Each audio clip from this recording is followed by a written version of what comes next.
La santé, c'est bien dormir, bien manger, bien bouger, et puis tu peux pas en zapper un. L'entraînement, c'est de l'entretien, c'est de l'hygiène. Pouvoir aussi réconcilier la société avec la vision d'un accouchement. J'apprécie le processus, ça fait toute la différence. Hello tout le monde et bienvenue dans ce nouvel épisode de Simply Well. La sexualité en général et le bien-être sexuel des femmes sont des sujets qui me passionnent et m'intriguent. La parole autour de ces sujets est depuis quelques années plus libre, mais certaines injonctions, certains tabous et autres stigmatisations restent encore bien présents. C'est pourquoi j'ai décidé de recevoir sur le podcast Estelle Becquet, sexologue et psychologue clinicienne, qui, en plus de sa pratique et de son implication à la Ligue contre le cancer, anime son compte Instagram Sexothéorie dans l'inclusivité, la douceur et avec fraîcheur. On libère la parole aujourd'hui en ce qui concerne les injonctions conscientes et inconscientes, les idéaux autour de la sexualité, les fausses croyances, le plaisir féminin, l'impact des réseaux sociaux et tellement plus. Il est temps de transformer votre vie, un épisode à la fois. Salut Estelle, merci infiniment d'être là aujourd'hui avec moi pour normaliser, libérer toujours plus la parole autour du bien-être sexuel féminin. Est-ce que tu peux te présenter rapidement auprès de nos auditeurs, nous parler un petit peu de toi puis de ce que tu fais ? Bonjour Sharon, je suis ravie moi aussi d'enregistrer ce podcast avec toi pour parler de toutes ces questions. Alors moi je suis Estelle Becquet, donc à la base je suis psychologue clinicienne et je me suis formée pour être également sexologue parce que je recevais déjà beaucoup de couples en thérapie de couple, donc j'ai souhaité me former en sexologie. Je suis en cabinet libéral à Cannes, sur la Côte d'Azur en France, et j'interviens aussi à la Ligue contre le cancer une fois par semaine, voilà, auprès des malades et de leurs proches. Super. Parfait. Et du coup, aujourd'hui, tu es là avec nous pour parler donc du bien-être sexuel féminin. On va aborder notamment le sujet des injonctions, les tabous qu'il peut y avoir, les fausses croyances. Toi, dans ta pratique et dans ton cabinet, c'est quoi les principales injonctions en matière de sexualité que tu peux retrouver plus ? Alors, il y en a beaucoup, et mon principal travail, alors bien sûr, il va y avoir un accompagnement psychothérapeutique, on va dire, auprès des patients, des patientes. Mais une grande partie du travail de sexologue, c'est justement de débunker un peu les idées reçues, les fausses croyances, de normaliser certaines choses et de faire prendre conscience que, en fait, et notamment les femmes, elles sont soumises à beaucoup d'injonctions. Donc il y en a quelques-unes. Il y a d'abord ce fameux mythe, et en fait on dirait que c'est un truc un peu ancien, mais c'est encore très présent, c'est le mythe de la madone et de la putain. C'est-à-dire que c'est soit on est une femme respectable avec cette figure de la madone, donc plutôt liée à la figure de maman, de mère, de maternité. Et celle-là, elle n'est pas vraiment très libérée dans sa sexualité. Ou alors, à l'inverse, c'est la putain, c'est la femme qui est pas respectable. Elle est plutôt libérée dans sa sexualité, mais on la respecte pas vraiment, quoi. Ouais. Et puis il y a pas de juste milieu. On peut pas être un peu des deux, parce qu'à la fois, tu sais, il y a cette injonction de libération de la sexualité. Alors c'est très bien, on parle de plaisir féminin, de masturbation, mais en même temps, les femmes, elles sont prises aussi dans ce truc de, oui, j'ai peut-être envie de tout ça, ou d'avoir une sexualité libérée, mais en même temps, on va pas forcément me respecter, on va me juger, et tu sais, il y a ce qu'on appelle le slut shaming, donc c'est de critiquer des femmes qui sont libres dans leur sexualité. Donc c'est très difficile et souvent les femmes sont prises dans cette double injonction. C'est pas facile de s'y retrouver.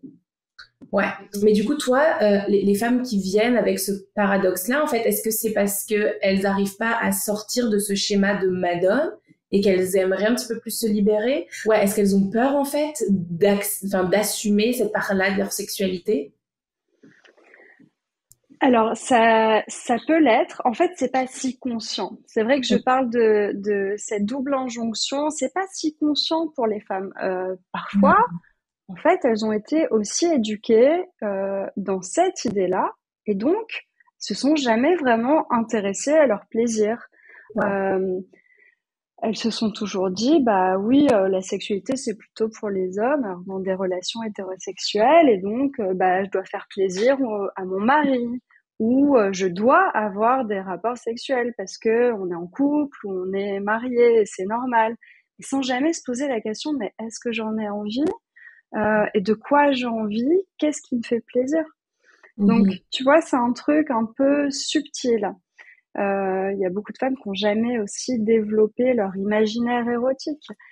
Alors encore une fois, c'est jamais une obligation, et moi c'est vraiment quelque chose sur lequel je suis assez claire avec les personnes qui viennent me consulter, parce qu'on peut aussi ne pas être intéressé par la sexualité et c'est ok.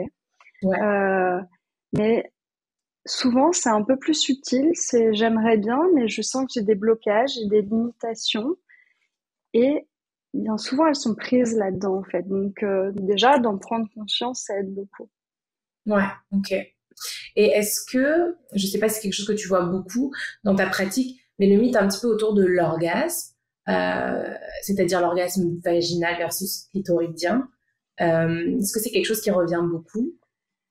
Oui, un peu moins ces dernières années parce que heureusement, il y a des choses qui bougent. On fait des podcasts comme le tien, on fait des comptes Instagram, des livres. Donc ça, c'est super. Mais ça existe encore, cette croyance qu'il y aurait un orgasme vaginal, un orgasme clitoridien.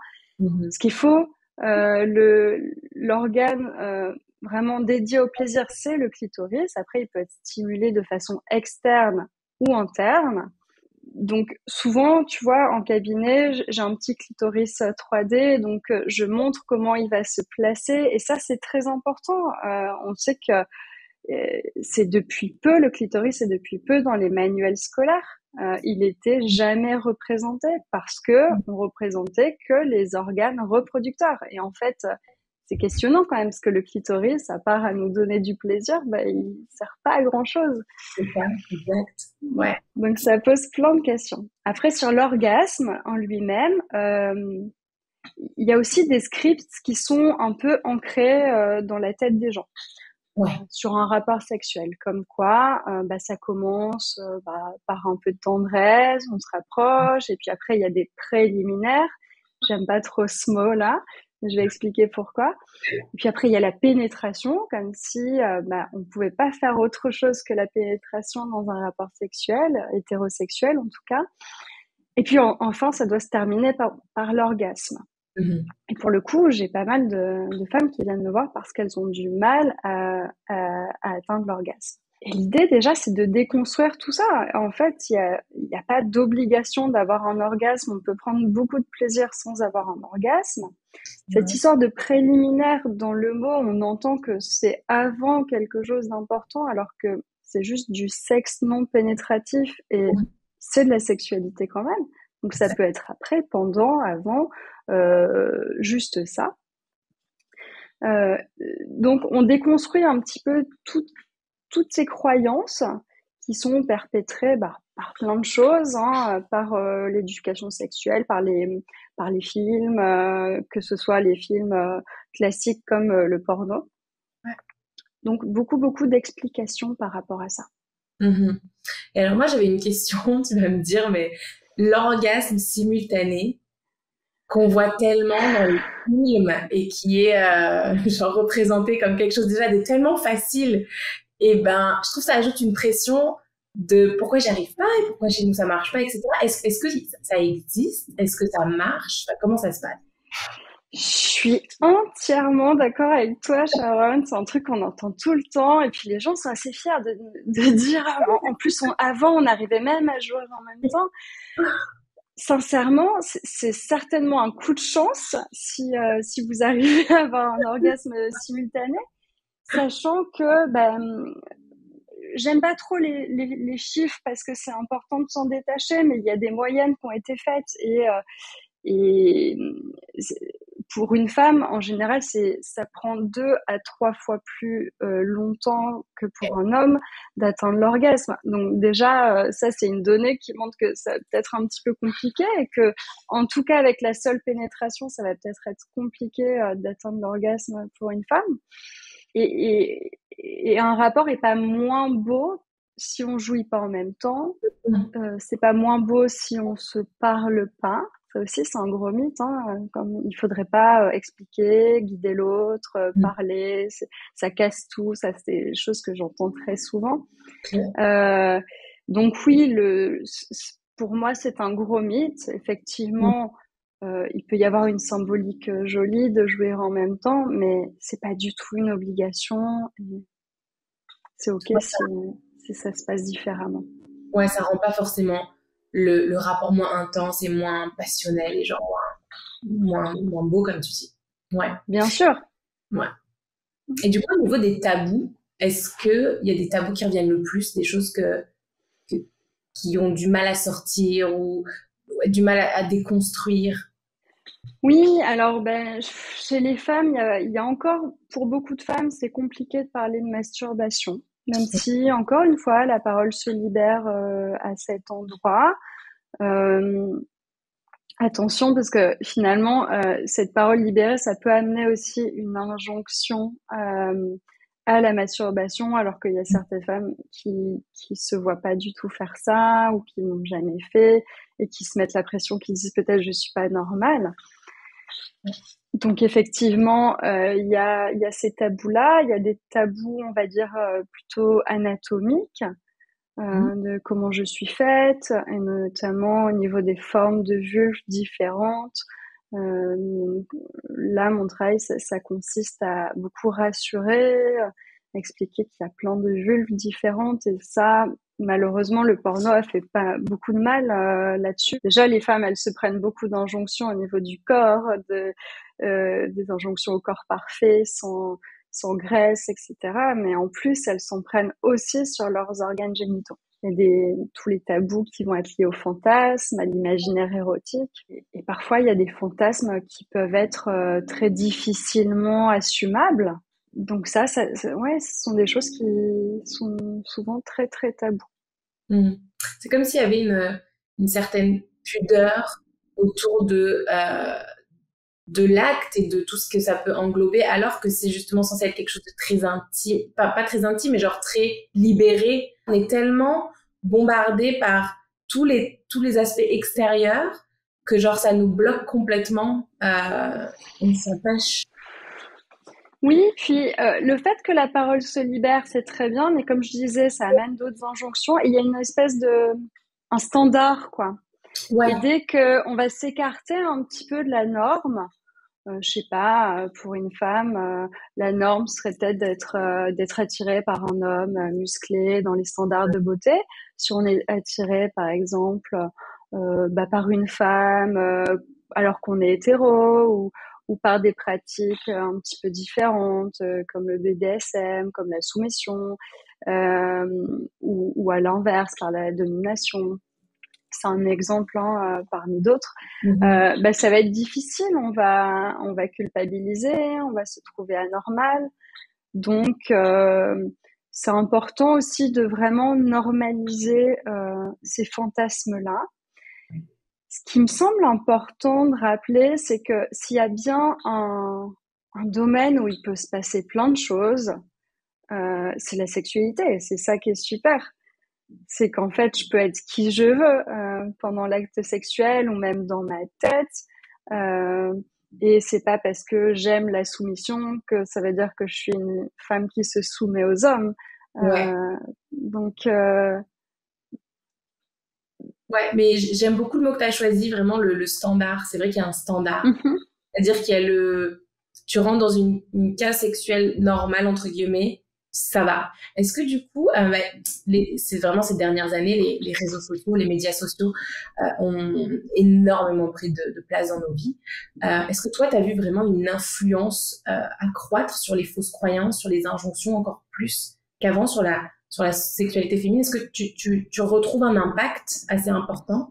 Moi, je vois un double impact. Mhm. Et c'est très ambivalent, mais c'est vraiment ce que j'observe. C'est à la fois un impact assez négatif, notamment au niveau des représentations corporelles.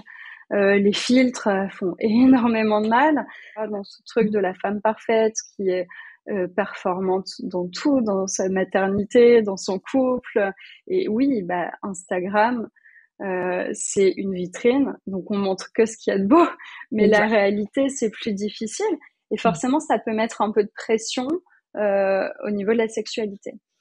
Après, concernant les fausses croyances, je trouve que les réseaux sociaux ont quand même eu un impact très intéressant et très positif là-dessus.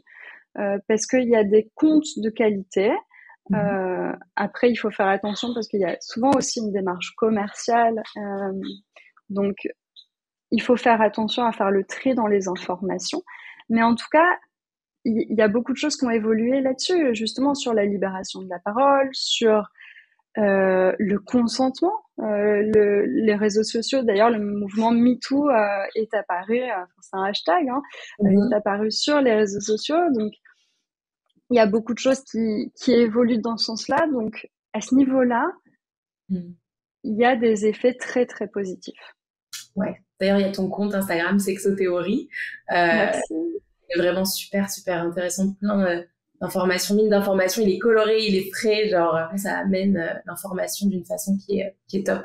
Ouais, c'est vrai. Et il y a aussi, du coup, le mouvement du body positivisme aussi qui fait partie de notre quotidien de plus en plus. Alors, moi, je voulais te parler d'un petit peu un paradoxe parce que je trouve que c'est super, on normalise le corps et ce que c'est un corps de femme, normal dans toutes ses possibilités et tout. Mais je trouve qu'il y a aussi un paradoxe parce qu'il y a encore une présence malgré tout d'un certain type de corps, un peu le culte du corps qui reste encore présent, je trouve, dans les mœurs. C'est-à-dire que je trouve qu'on a un petit peu les deux. Est-ce que c'est Ouais. Oui, absolument, je suis d'accord avec toi. Alors, le body positive, c'est super. C'est quand même faire le focus sur le corps, d'une certaine façon, alors qu'on pourrait aussi, pourquoi pas, s'en éloigner, valoriser d'autres choses, notamment chez les femmes, elles sont pas qu'un corps. Donc ça, c'est une chose, mais c'est quand même pas la représentation la plus importante, le body positive. Les comptes qui ont le plus de succès, ça reste quand même des comptes de femmes qui sont dans des standards de beauté, qui sont plutôt minces, ou alors qui ont plutôt des formes bien placées. Voilà, les icônes sexy, ça reste quand même les mêmes. Il faut se réjouir quand même de voir que même les grands médias, certaines marques de lingerie par exemple, qui représentent de plus en plus des femmes qui vont avoir des corps différents ou tout simplement qui vont même peut-être avoir des corps minces mais avec un peu de cellulite. Et ça fait bouger un petit peu les choses. Et tout ça sont des tabous. Oui, on parlait des tabous tout à l'heure. Il y a quand même un tabou qui est très important chez les femmes, c'est les règles. Les menstruations, moi je me souviens à mon époque quand on en parlait entre copines, il fallait surtout pas montrer un tampon ou on se les passait sous le manteau pour surtout que les garçons le voient pas, alors que c'est un phénomène naturel, donc et ça reste encore assez tabou dans le couple. Donc, les choses évoluent petit à petit, mais c'est encore bien ancré. Ça avance encore lentement.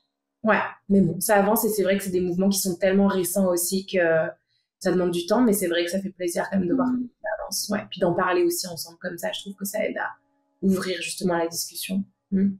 Du coup, qu'est-ce que tu conseillerais aux femmes ou qu'est-ce que tu conseilles dans ta pratique pour justement faire en sorte de reconnaître peut-être certaines de ces injonctions, mais aussi de dépasser certaines fausses croyances?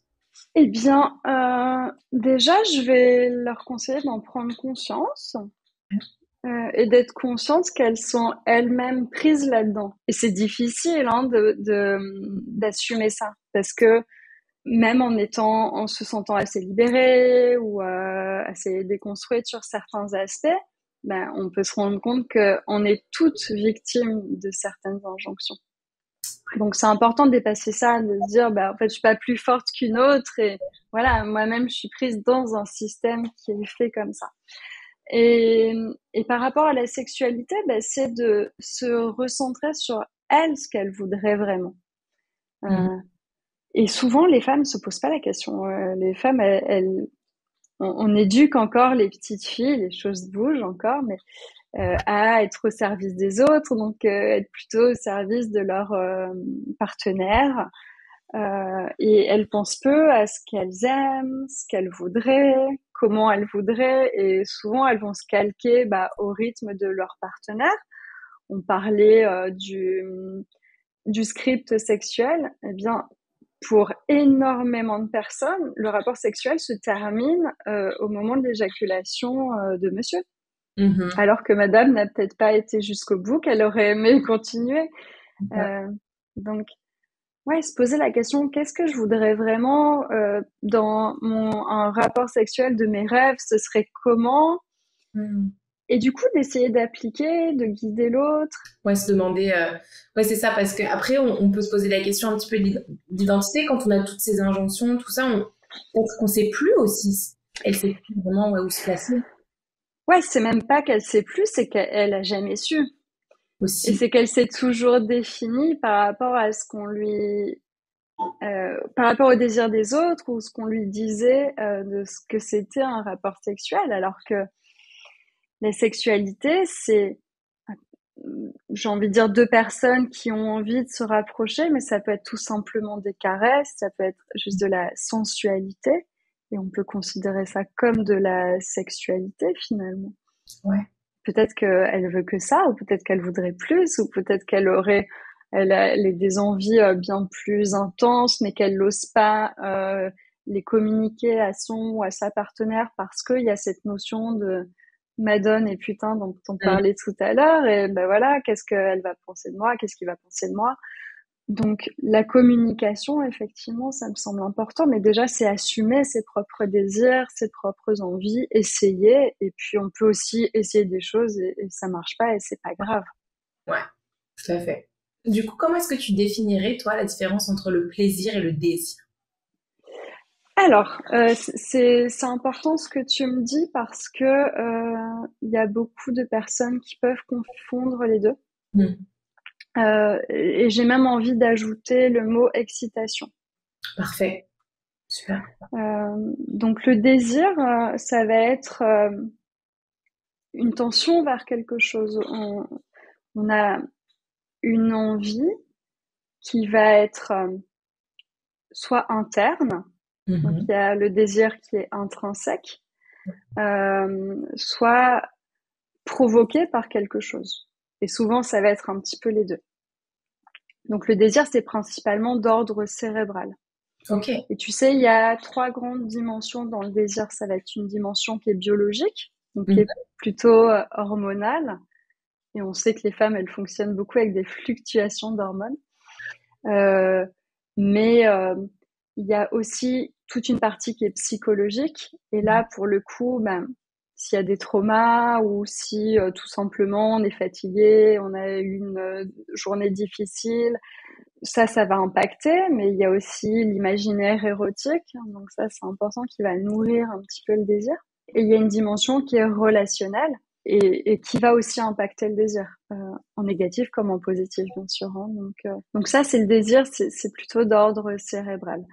Il y a l'excitation, ça va être les manifestations du désir qui se manifestent de différentes façons chez la femme, notamment, ce qu'on connaît le plus, c'est la lubrification, mais il y a d'autres aspects. Il va y avoir une accélération du rythme cardiaque, de la respiration, etc.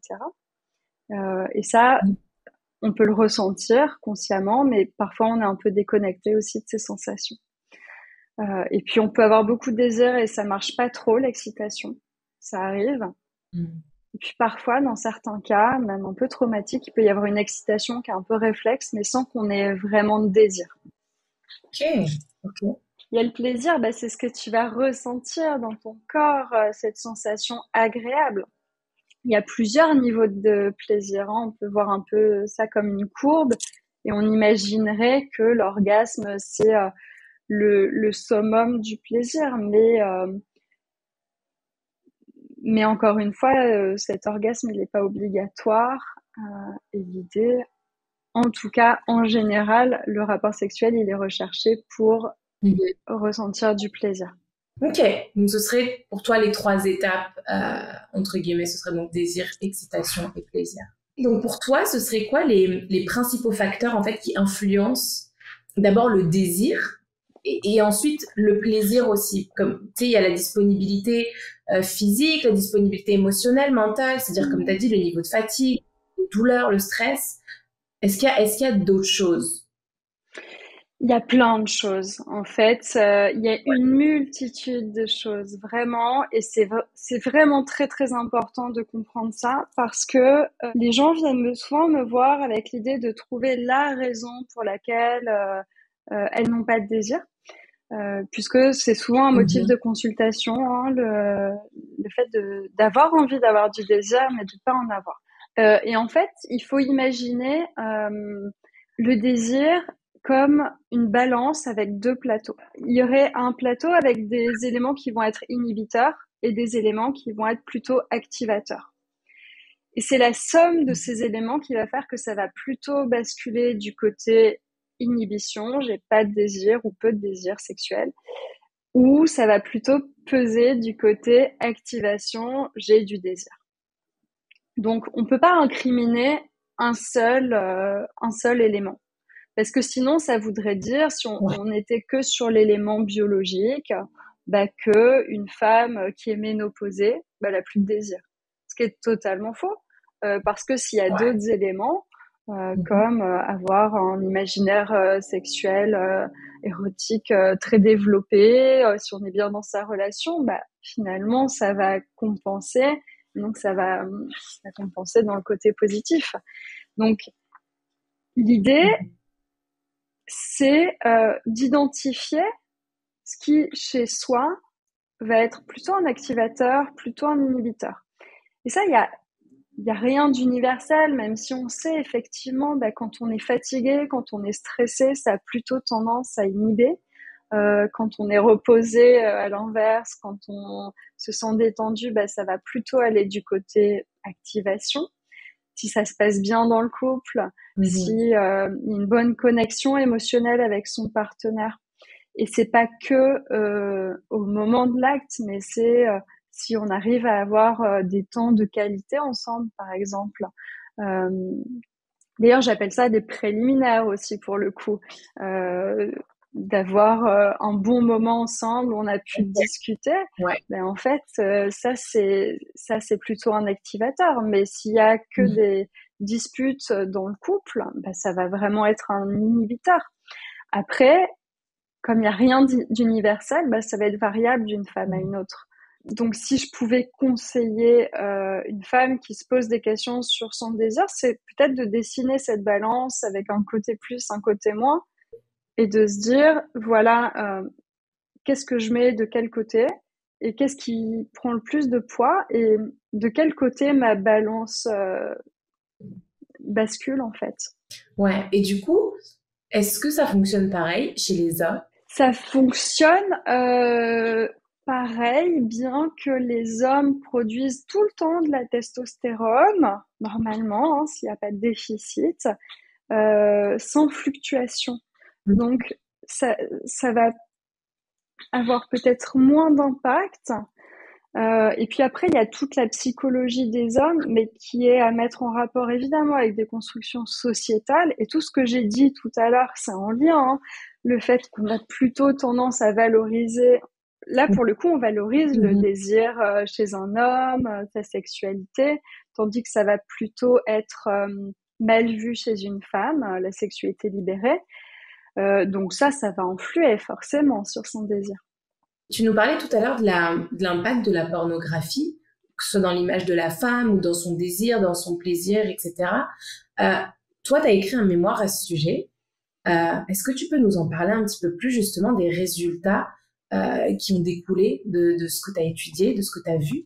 Oui, alors c'est vrai qu'on a beaucoup tendance à incriminer la pornographie et surtout sur ses aspects négatifs. Et moi, je voulais voir un petit peu ce qu'il en était vraiment. Est-ce que les femmes, elles étaient vraiment impactées là-dedans?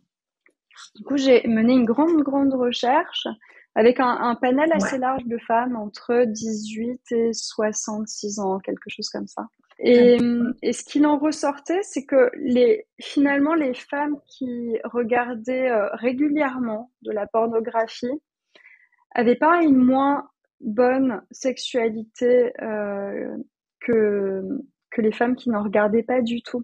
Elles avaient même un ressenti, en tout cas, une meilleure satisfaction sexuelle de manière générale.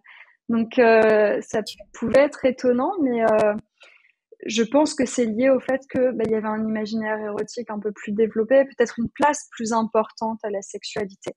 En revanche, ce qui était super intéressant, c'était déjà que il y avait donc une meilleure satisfaction sexuelle en général, sauf au niveau du ressenti corporel. Okay. Donc ça montre bien que ces femmes qui regardaient régulièrement de la pornographie, elles étaient quand même impactées par toutes ces images de corps parfaits. Et la deuxième partie de l'étude, c'était plutôt une étude qualitative, dont je laissais un peu libre cours à la parole des femmes. Et en fait, les femmes qui regardaient régulièrement de la pornographie, elles me disaient que elles aimaient ça, mais qu'elles se retrouvaient pas du tout dans les contenus proposés. Ouais. Donc ça, c'était cette recherche, elle a été menée en 2017, donc ça, c'est récent, mais en fait, ça date un peu. Parce que depuis, il y a quand même eu beaucoup de développement au niveau de la pornographie, plutôt éthique, avec des contenus plus adaptés à ce que recherchent les femmes. Et c'est super intéressant, en fait, ces résultats.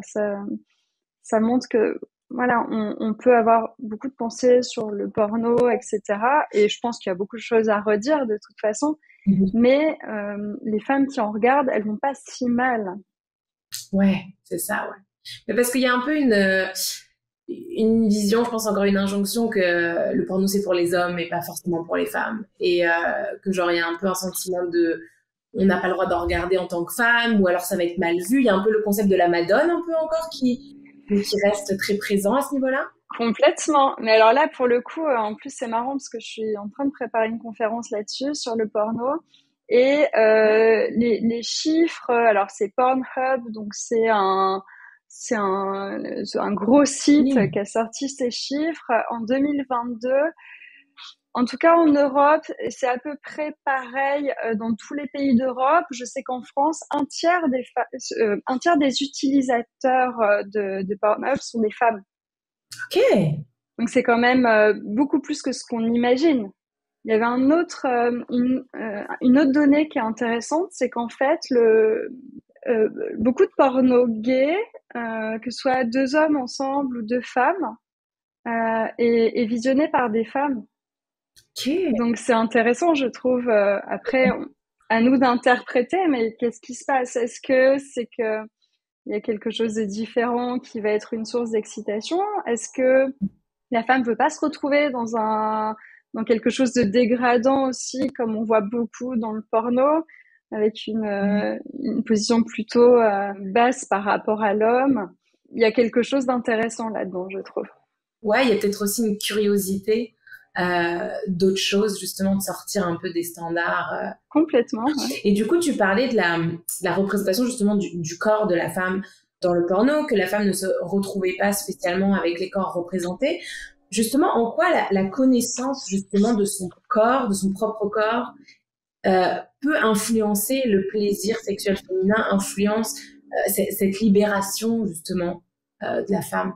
La connaissance de son propre corps me semble indispensable, notamment parce que les organes génitaux de la femme sont principalement internes et que c'est plus difficile de connaître quelque chose qu'on ne voit pas, contrairement aux petits garçons qui, dans le bain, dans la douche, ils vont commencer à s'explorer. C'est un petit peu plus difficile. Et donc, ça me paraît très, très compliqué de prendre du plaisir si on connaît pas son propre corps, si on connaît pas comment on fonctionne, ce qui marche chez soi. Parce qu'encore une fois, le plaisir, c'est pas universel et puis ça s'apprend. C'est important de dire que la sexualité, ça s'apprend. Donc c'est en ça que la connaissance de son propre corps, ça me semble indispensable pour connaître, pour accéder au plaisir. Et la connaissance, ça passe à la fois par du théorique, donc ça peut être une représentation d'organes génitaux, les représentations anatomiques, etc. Mais aussi une exploration pratique, et notamment par la masturbation ou tout simplement par se regarder. Tout à fait. Mais justement, la masturbation de la femme, je pense qu'il y a encore pas mal de... tu sais, ça se libère, c'est sûr. Est-ce que tu peux justement nous parler un petit peu, toi, ce que tu vois dans ton cabinet avec tes patientes, au niveau de la masturbation? Est-ce qu'il y a encore... Est-ce que ça se libère plus, c'est sûr, mais est-ce qu'il y a encore beaucoup de peur? L'autosexualité, en fait, tout ce qui est autour de ça? Oui, il y a encore des idées reçues. Certaines personnes pensent que se masturber, ça peut être tromper son partenaire, ou que c'est juste pour compenser un manque de sexualité. Alors qu'effectivement, tu as utilisé le mot autosexualité, c'est vraiment quelque chose que j'utilise, de dissocier le fait de se toucher, de presque faire l'amour, se faire l'amour. Il faut dissocier ça du rapport avec quelqu'un, ça me semble important, ouais. Mais il y a beaucoup de tabous, il y a des interdits familiaux aussi, il y a des cultures où c'est vraiment quelque chose de proscrit, et notamment chez les filles. Il y a des familles où il n'y a pas d'intimité, où il n'y a pas de chambre seule, où il n'y a pas vraiment de possibilité d'avoir de l'intimité. Donc, il y a tous ces aspects à en prendre en compte, et c'est pour ça que souvent avec les patientes, ou les patients d'ailleurs, je vais revenir un petit peu sur l'éducation, sur quelle était la place de la sexualité, de la parole sur la sexualité dans la famille. Ouais. Et d'ailleurs, on voit de plus en plus en ce moment ces dernières années, des jouets, des sex toys. Qu'est-ce que toi t'en penses de ces objets-là? J'en pense plein de choses. Encore une fois, je vais être très nuancée. Alors à la fois c'est super parce que ça permet de remettre un petit peu le plaisir des femmes en avant. Je pense que c'est aussi une façon de se saisir de leurs possibilités, de se dire en fait je suis capable de me donner du plaisir toute seule. Mais en fait il faut rappeler qu'on n'a pas besoin de sex toys pour se donner du plaisir. Mais c'est à double tranchant. En fait, il faudrait pas que les gens pensent que la sexualité, c'est forcément quelque chose qui doit passer par l'achat de certaines choses. Absolument pas. C'est peut-être aussi, par moments, important de revenir au corps et aux fondamentaux. Tout à fait, ouais. Puis je pense qu'il y a aussi, comme tu disais, à double tranchant tout à l'heure, c'est que ça peut apporter une pression aussi aux femmes de... maintenant, entre guillemets, c'est tendance, ou genre c'est tellement ouvert et libéré que il faut le faire, alors qu'il y a peut-être des femmes qui n'ont pas spécialement envie de le faire, ou qui l'ont essayé, ça leur plaît pas. Ouais, absolument. Et puis il y a ce truc un peu de promesse magique de je vais avoir un orgasme parce que j'achète un womanizer. Attention, enfin l'excitation, ça marche aussi. On oublie beaucoup la sensualité en fait, c'est ça. Et c'est pas parce que on met un womanizer devant son clitoris que ça y est, ça va être la folie. D'ailleurs, il y a des femmes qui trouvent ça très désagréable et c'est ok. À soi de s'explorer, de savoir ce qu'on aime, ce qu'on n'aime pas. Tant mieux si ça peut être un plus, mais c'est pas un indispensable. Complètement. D'ailleurs, ce serait quoi, toi, ton conseil pour que les femmes justement reprennent, entre guillemets, le contrôle justement sur leur sexualité? Ça passe par l'autosexualité, la découverte de soi. Ouais. Oui, je reviens un peu sur ce truc de qu'est-ce que je veux vraiment? Est-ce que j'ai envie de connaître un peu plus, je sais pas, certaines sensations ou pas? Est-ce que j'ai envie d'explorer certains fantasmes ou pas? Mais en tout cas, peut-être d'observer ce qui se fait, si elles en ont envie, bien sûr. Mais il faudrait pas que ça devienne non plus une injonction de devoir absolument être sexuelle. Il y a des femmes aussi qui finalement sont pas très intéressées et c'est ok aussi. C'est pas parce que leur partenaire leur met la pression qu'elles doivent s'exécuter. Tout à fait. Ça doit être difficile à gérer dans un couple comme ça, s'il y en a un qui a... d'ailleurs, comment ça se passe, toi? Comment est-ce que tu deals avec ça? Est-ce qu'il y a souvent des gens qui viennent et qui ont pas du tout le même degré de désir, enfin, le même degré d'envie sexuelle, vraiment à l'opposé? C'est vraiment un motif de consultation très fréquent. Alors, c'est vrai qu'on imagine que ça va être souvent plutôt du côté des femmes, qu'elles vont avoir des troubles du désir. Mais en fait, c'est des deux côtés. Hein. Il peut y avoir aussi moins de désir chez les hommes. Donc, c'est important de leur dire aussi. Et comment on gère ça? En fait, moi, la priorité, c'est que j'essaye de comprendre pourquoi ils viennent, d'avoir aussi des données un petit peu objectives, même s'il n'y a pas de normes. Si par exemple, on imagine un couple où l'un des partenaires va dire pour moi c'est pas assez du tout et qu'en fait je vois qu'ils le font tous les jours, je vais essayer aussi de rationaliser les choses. Et surtout, à la personne qui a moins envie, je vais lui demander, mais en fait, c'est quoi votre motivation au changement? Est-ce que c'est pour que votre partenaire soit plus heureux ou mieux? Est-ce que vous le faites pour votre couple? Ou est-ce que vous aussi, vous avez envie d'avoir plus de désir? Et ça, c'est hyper important pour moi parce que je vais pas travailler sur le désir d'une femme qui a pas vraiment envie d'avoir plus envie. Ouais, c'est ça. Et puis, je vais aussi travailler avec la personne qui a plus envie pour apprendre peut-être mieux à gérer sa frustration ou à trouver des compensations. Ok. Par rapport à tout ce qui est lié à la grossesse, à la maternité, comment justement la sexualité d'une femme va être affectée par que ce soit la perspective de devenir mère ou aussi pendant la grossesse, l'accouchement? C'est vrai que moi j'ai eu un enfant, puis toi je sais que t'as 2 enfants, Estelle, et c'est vrai qu'il y a aussi une pression, enfin la sexualité est complètement différente, en tout cas ça a été mon cas quand on était dans la période de conception, parce qu'il y avait un précis et du coup comment tout ce qui est lié à la grossesse, la maternité t'affecte? Ouais, ça bouleverse beaucoup de choses. Alors c'est vrai quand on est dans la conception, jusque-là la sexualité, en tout cas sous contraception, elle était vraiment, on va dire récréative. C'était pour prendre du plaisir, mais là il y a une donnée en plus. Et surtout quand ça, donc quelquefois ça peut être hyper motivant, et surtout au début, et ça va chez certaines femmes vraiment décupler le désir sexuel.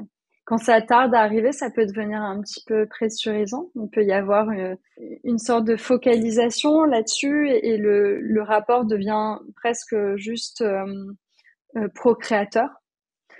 Et puis il y a certains cas de procréation médicalement assistée, quand vraiment il y a des troubles de la fertilité. Là, ça peut vraiment impacter le couple. Parce que dans certains cas, il va y avoir des rapports programmés. Il y a aussi tous les examens que va subir la femme qui vont souvent impacter la sexualité du couple. Donc ça, c'est avant. Et puis après, il y a pendant. Et là, c'est très, très variable. Je fais des généralités, hein, bien sûr. Il y a des choses qui changent, mais bon, le premier trimestre, c'est pas toujours l'idéal. Il y a beaucoup de fatigue. Il peut y avoir des symptômes, les nausées, etc. On dit qu'en général, on retrouve un petit peu plus de pêche au 2e trimestre. Il y a des femmes qui ont énormément de désir. Il y a des femmes qui n'ont pas du tout de désir. Et puis, ça peut changer d'une grossesse à une autre. Donc, il y a des choses qu'on n'explique pas forcément. Et puis, il y a le ou la partenaire aussi qui peut mal vivre certains changements physiques ou avoir certaines peurs. Est-ce que je vais toucher le bébé, etc. Et des personnes qui ont vraiment du mal à dissocier le côté on est entre nous et on est dans la sexualité et tiens, en fait, il y a un bébé ou un futur bébé entre nous. Mais je trouve en même temps que c'est peut-être l'occasion de réinventer quelque chose et de se dire voilà, réinventons un peu notre sexualité, adaptons-nous, soyons dans des caresses un petit peu différentes et quoi qu'il arrive, là on parle de grossesse, mais en fait dans la vie, il y a plein d'événements de vie. Je le vois d'ailleurs avec les personnes malades à la Ligue contre le cancer. en fait, on peut faire preuve de flexibilité à tout moment de la vie et ça me semble important dans la sexualité. Dire les choses sont pas figées et c'est pas parce qu'on faisait l'amour d'une certaine façon il y a un an qu'on est obligé de faire de la même façon aujourd'hui. Donc la grossesse, c'est vraiment l'occasion, je trouve, de pouvoir faire évoluer les choses et ça tombe bien parce qu'il y a l'après et l'après, c'est quand même pour la plupart des couples un tsunami, la naissance d'un bébé. Avec tout ce que ça implique, le fait d'avoir une personne qui n'existait pas avant, qui est là entre nous, la fatigue, les nuits, le corps qui a changé. Et alors là, les femmes, elles subissent beaucoup de pression, encore beaucoup, de la part des médecins, il faudrait peut-être s'y mettre, s'y remettre, alors que ça fait à peine 2 mois qu'elles ont accouché. Moi, je trouve ça hallucinant et je milite pour dire, mais foutons la paix aux femmes, laissons-leur le temps. Ah, c'est terrible. Oh mon Dieu, c'est genre, pour moi, c'est très dans le personne ne se mêle de mon corps. Et donc, ce genre de phrase qui est une personne extérieure qui est censée être en plus une figure médicale qui s'immisce comme ça dans l'intimité sans avoir savoir ce qui se passe, c'est tellement déplacé, mon Dieu. Oui, puis ça fait fi du désir de la femme, en fait. Ça la remet encore dans cette idée d'être dans l'action et d'être au service. Je fais peut-être un truc caricatural, mais c'est vraiment des choses qu'on entend, d'être au service de son mari, parce que le pauvre, il faudrait surtout pas qu'il soit frustré. Et jamais on se pose la question, mais enfin, vous en êtes où? Comment ça va? Et du coup, les femmes se posent pas trop cette question non plus. Ce qui est d'autant plus fou après avoir donné la vie, après avoir porté la vie pendant 9 mois et le corps est complètement chamboulé, complètement différent, puis il a besoin de temps pour se construire en fait, puis d'être au service en effet du partenaire. Il faut du temps. C'est un bouleversement physique, c'est un bouleversement psychologique aussi, dans le côté identitaire, c'est devenir maman, c'est quelque chose de dingue. Il y a cette proximité des premiers mois aussi avec bébé qui fait que on n'est pas forcément, notre corps est pas forcément disponible pour la sexualité. C'est pas forcément dans l'ordre de nos priorités. En revanche, ce qui me semble important, c'est quand même de garder en tête que ça va être nécessaire de se réserver des moments de connexion avec son ou sa partenaire après un bébé. Des moments de connexion, ça veut pas dire on va faire l'amour, c'est tout simplement avoir un petit moment pour soi, pour parler de l'un à l'autre, de ses émotions, de ses ressentis. Mais justement, ma prochaine question, c'était quel conseil tu donnerais au couple pour maintenir une vie sexuelle après l'arrivée de bébé quand les deux personnes se sentent prêtes? Donc... de beaucoup communiquer. Je sais que ça paraît un peu bateau, mais en fait, c'est vraiment une clé dans le couple de communiquer sur ce qu'on ressent, sur nos envies, sans en faire une pression pour l'autre. Et bien sûr que la personne qui est frustrée peut aussi exprimer sa frustration. D'y aller progressivement, de se réserver des petits moments tous les deux. Alors, si on peut faire garder bébé, tant mieux. Si on peut pas, se faire même un petit cocon à la maison quand bébé dort, s'il dort. Mais on peut se faire un petit repas, mettre un peu de musique, une petite bougie. Et il n'y a pas forcément besoin d'être à l'extérieur ou de dépenser de l'argent, en fait, pour avoir des moments de connexion, de qualité. Mais par contre, ça implique de s'engager un petit peu à les faire. Ça demande un petit peu d'effort. Ça, et puis après, vraiment, au niveau sexuel pur, d'y aller progressivement. On peut commencer par des caresses, on peut exprimer ce qu'on aimerait l'un et l'autre, se masser par exemple si on aime ça, et aller progressivement vers quelque chose de plus en plus sensuel. S'il y a des douleurs, bien sûr, il faut en parler. C'est pas normal d'avoir mal et c'est pas acceptable d'avoir mal surtout. Donc ça me semble important. Et puis on peut essayer et s'arrêter et c'est pas grave. Y aller progressivement, se faire confiance. Ouais, tout à fait.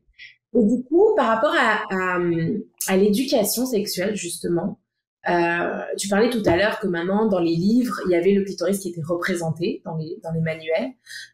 Quels sont les principaux manquements que tu trouves encore aujourd'hui dans l'éducation, quel que soit l'âge, chez les enfants comme chez les adolescents à l'école? Ça me semble important bien sûr, on parle pas mal de contraception, de risques, notamment d'IST, etc. Le problème, c'est qu'on parle pas vraiment de la sexualité du côté positif. Et ça me semble important de parler de plaisir, de sentiments aussi parfois, de revenir sur toutes ces idées reçues. On dit beaucoup aux jeunes filles, moi on disait beaucoup ça à mon époque, je pense qu'on le dit encore, c'est important que ton premier, tu sois vraiment amoureuse. En fait, je sais pas si c'est si important que ça. Pourquoi on veut absolument associer le sentiment et la sexualité chez les femmes? Par contre, ce qui me semble important de dire à une jeune fille ou à un jeune homme, c'est important que tu en aies vraiment envie la première fois. Et que tu te sentes en sécurité avec ton partenaire ou ta partenaire et que que vous puissiez échanger. Mais est-ce qu'on a obligation d'être amoureux, amoureuse? Ça me semble important de parler de sentiments, mais ce n'est pas une obligation. Il faudrait pas que ce soit une injonction d'aimer pour avoir des rapports sexuels. C'est important de faire de la prévention, bien sûr, sur tout ce qui va être cybersexualité, cyberprostitution. C'est quand même des phénomènes qu'on voit aujourd'hui. De faire de la prévention sur les nudes que peuvent se transmettre les adolescents et qui peuvent circuler. Bien sûr, toute la notion de consentement, mais ça, on en parle de plus en plus et c'est tant mieux. Ouais. En général, c'est important de libérer la parole, de peut-être moins dichotomiser, de séparer les garçons des filles. Ouais. Ça me semble important, par exemple, quand on parlait tout à l'heure des menstruations, en fait, que les garçons entendent et que ce soit pas un sujet marrant. Ouais. Et pour les adultes, ça me semble important de leur dire que c'est pas parce qu'on fait de l'éducation qu'on va inciter les adolescents à avoir des rapports sexuels. Ouais, mais justement, en tant que parent, comment créer un espace sûr justement à la maison pour les discussions sur la sexualité, que ce soit la découverte du corps quand les enfants sont plus petits, puis s'approprier le corps, les limites de ce corps, surtout quand on n'est peut-être pas à l'aise en tant que parent à parler de ça, l'orientation sexuelle, l'identité sexuelle, comment créer un espace sûr pour ces enfants à ce niveau-là? C'est pas évident, notamment quand on n'est pas à l'aise. Ça me semble parfois important de dire voilà, je suis pas complètement à l'aise pour parler de ça, mais peut-être aussi de donner des possibilités autres. Telle personne est à l'aise pour en parler, ou j'identifie telle personne, tel professionnel de santé avec qui tu pourras en parler. Dans tous les cas, ça me semble important de se renseigner soi-même quand on a des enfants. Après, ça va être toutes ces histoires de corps, et en fait, le consentement, c'est bien avant le rapport sexuel. C'est dire à son enfant, par exemple, tu vois, là, tu as été faire un bisou à la petite fille ou au petit garçon alors qu'on était au parc, mais j'ai l'impression qu'elle n'était pas d'accord. Est-ce que tu pourrais pas la prochaine fois lui demander? Et c'est important parce que c'est son corps, mais soi-même de plutôt demander à un enfant, est-ce que tu es d'accord pour que je te fasse un câlin là? Alors bien sûr, il y a des évolutions entre un enfant qui parle ou celui qui parle pas encore. Et concernant ses organes génitaux, plutôt de nommer par les vrais noms. Ouais. Ça, c'est quelque chose aussi qui peut être intéressant. On peut proposer des ressources. Maintenant, il y a des super livres qui sont disponibles parce que effectivement, on n'est pas toujours à l'aise pour parler de sexualité. En revanche, il y a quelque chose qui me semble vraiment être une limite, c'est de parler de sa sexualité ou de parler de la sexualité de l'enfant. Ça me semble quand même être une vraie limite qui dépasse une relation parent-enfant. Ouais, exact. Faut être vraiment dans le dans l'équilibre de parler de la sexualité ouvertement sans forcément qu'il y ait de tabou, mais son intimité en tant que parent. Ma dernière question pour toi, Estelle, ce serait quel serait ton mot de la fin pour les femmes, pour leur bien-être sexuel de cet épisode, tout ce que tu as envie. De rappeler que la sexualité, ça peut être quelque chose de formidable, ça peut être une vraie façon de prendre du plaisir, ça peut être une façon de prendre le pouvoir dans certains cas, de prendre le pouvoir sur son plaisir, mais que c'est pas obligatoire, encore une fois, et que finalement, souvent, les femmes s'oublient elles-mêmes, et ce que je peux leur proposer, c'est de se recentrer sur leurs envies, leurs désirs, leurs plaisirs. Et c'est pas être égoïste, en fait, que de penser à elles. Merci infiniment, Estelle, d'être là, d'être venue nous parler de ça, d'avoir donné tous tes conseils. Je vais mettre toutes tes informations en description. Ton compte Instagram Sexothéorie, que j'aime beaucoup. Et puis, à une prochaine fois, j'espère. Et puis à vous, je vous dis à bientôt dans un prochain épisode. Merci à vous pour votre écoute. Et si le podcast vous a plu, n'hésitez pas à vous abonner, à liker cet épisode et surtout à nous suivre sur tous les réseaux sociaux sous le nom de Bien-être Simple. On donne encore plus de conseils bien-être là-bas. Je vous dis à la semaine prochaine pour transformer votre vie, un épisode à la fois.